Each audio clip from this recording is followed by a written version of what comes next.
দর্শক আপনারা দেখতে পাচ্ছেন বিশাল বড় এক মিছিল নিয়ে মুরাদ ভাই ধামরাই 20 আসনের মুরাদ ভাই তার নেতা কর্মীরা চলে আসছে। বিশাল বড় মিছিল, সব বাইরে নিব যেহেতু আমাদের ধামরাই 20 আসনের মুরাদ ভাইয়ের লোকেরা, ঠিক আছে, বিশাল বড় এক মিছিল নিয়ে জাতীয় স্মৃতিসৌধের ভিতরে চলে আসছে। দেখা যাক,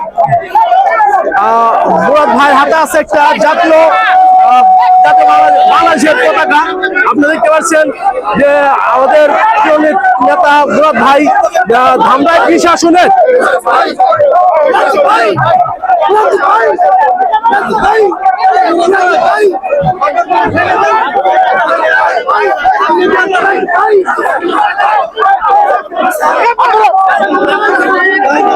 প্রচুর ভিড়।